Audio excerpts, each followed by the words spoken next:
Саламатсыздарбы, ынтымактын берүүлөрүн кабарлардын кечки чыгарылышы улантат. Студияда Самара Ашырбаева. Баткен облусунда жер силкинди. Кыргызстандын сейсмология институту кабарлагандай, жер титрөө 3-июнда түнкү саат 1-ден өткөндө катталды. Анын очогу Кызылкыя шаарынан 50 чакырым түндүк батышта Өзбекстандын аймагында жайгашкан. Силкинүү очогунда 5 балл, ал эми Кызылкыя шаарында 3 балл болуп сезилди. Жабыр тарткандар жана кыйроолор болгон жок.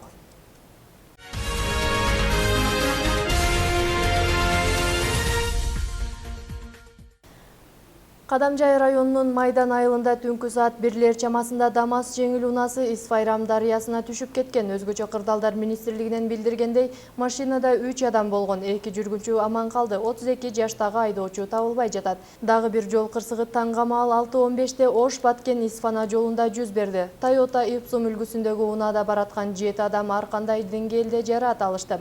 Алар облустук ооруканага жеткирилди. Таңга жуук ушул эле жолдун 223 чакырымында СРВ үлгүсүндөгү унаа кырсыктап 73 жаштагы тургун окуя болгон жерден жан берген. Сөөктү маркумдун туугандары Лейлек районуна алып кетишти. Унаада бараткан экинчи адам ооруканага жеткирилди.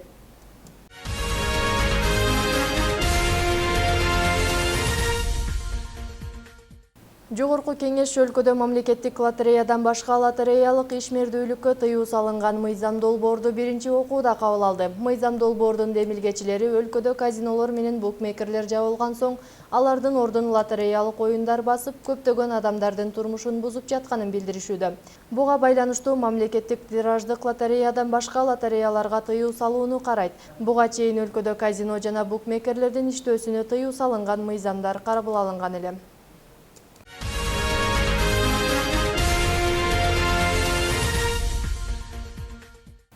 Ушул эле күнү Жогорку кеңештин депутаты Мирлан Жээнчороев президенттик талапкерлер үчүн тил сынагын алып коюуну сунуштады. Тиешелүү мыйзам долбоорун Жээнчороев Республика Ата журт фракциясынын жыйынына алып чыкты.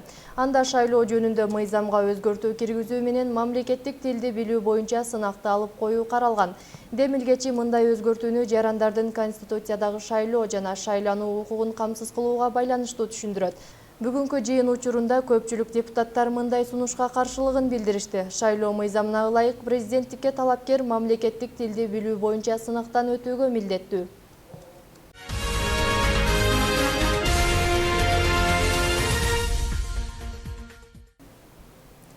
Буга чейин папандыктар оор салмактагы унаалар үчүн жол тосуп келишсе, эми КАМАЗ айдоочуларын таш бараңга алууга өтүштү. Бул тууралуу бүгүн Бел Алма кенинин көмүр ташыган 5 арча компаниясынын өкүлдөрү айтып чыгышты. Алардын билдиришинче, жергиликтүү эл жолду бузуп жатасыңар деген жүйө менен түнкүсүн жүк ташуучу унааларга таш атып, айнектерин талкалап жатат. Бирок айыл өкмөт башчылары мындай учур болбогонун айтышууда. Окуя тууралуу кененирээк кийинки материалда сөз болот. Папандын эли 3-4 жылдан бери жолдорду жана көпүрлөрдү ашыкча салмактагы оор унаалар бузуп жатат деген мүдөө менен бийлик өкүлдөрүнө кайрылып келишет. Бирок мамлекет тарабынан конкреттүү чара көрүлбөй, жергиликтүүлөр жолдо тосушкан. Эми болсо КАМАЗдарды таш бараңга алып жатканын айдоочулар маалымат жыйында айтып чыгышты. Бизде ушул каттап атканда жолду бузуп атасыңар деп түндөсү таш аткандар болду. Анан качып жүрүшөт ким экенин билбей калат экенбиз. Түндөсү эми таш атса кайта аягынан келип, дагы бир жерин бир неме алып койбосун деп өтүп баса берген күндөр болуп атат. Азырга чейин жергиликтүү эл көпүрөлөрүн Жалил Атамбаев аркасында турган 5 арча компаниясынын жол бузары хобалары талкалап жатканын айтышат. Жол 20 тонналык жүккө ылайыкташканы менен оор унаалар 50-60 тоннада ашыкча салмак менен жүрүүдө. Бирок муну аталган компаниянын жетекчилиги төгүнгө чыгарды. Ал жерде эч кандай асфальт жол жок, жолду буза турган. Бүгүн так айтып кетейин. Ошол Папан айыл өкмөтүнө кирбестен айланма жол менен, объезд менен 57 километр жол салып койдук. Ошол Тараза көзөмөлүнө өтө турган чоң жолдорду буза турган болсок, буга мыйзамдуу түрдө жооп беребиз. Анан эки тоонун ортосу кандай жол ал? Ол өзү Кудайдын эле жараткан, ол жер кыртышы эч кандай бузулбай турган таш жол. Ал жерде 100 тонна жүрсө да жол бузулбайт. Нормадан 2-3 эсе көп жүк алып өткөн хобаларды көзөмөлдөө үчүн папандыктар тараза пунктун ачып берүүнү суранышкан. Бирок жергиликтүү бийлик жол мамлекеттик болгондуктан аны ачууга уруксат берген эмес. Мындан 1 ай мурун жергиликтүү эл убактылуу мобилдик тараза алып келишип, ашыкча салмактагыларын өткөрбөй турушкан. Айдоочуларга таш ыргытууда мына ошол тараза алынгандан кийин башталыптыр. Ал тууралуу азырынча хоба ээлери милицияга кайрылыша элек. Биздин баягы дел алмадан каттаган машиналарга таш атуулар болуп атат. Көптөгөн машиналардын айнектери сынышты. Шоплар кармай албай атат. Анын үстүнө кээ бир мен папандыкмын, мен кармасам өзүм билет элем. Башка балдар Оштук шаардан ар жактан барып иштеген балдар, алар караңгыда атып, таш айнектерин талкалап качып кетип калышат. Алар куя албай атат. Түшсө алар да уруп коюшу мүмкүн деп коркушууда шоферлер.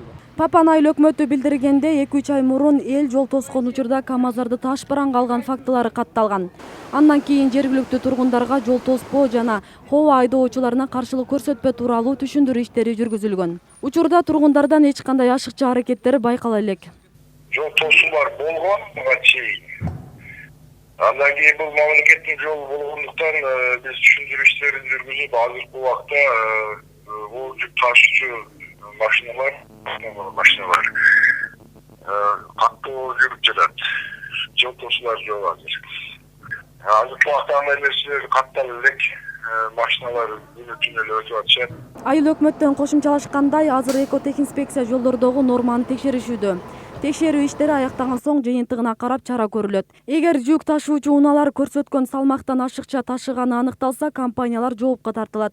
Бирок азырынча тараза бекетин орнотуу маселеси чечиле элек. Асель Бусурманкул кызы, Азам Бузуриков, Ынтымак.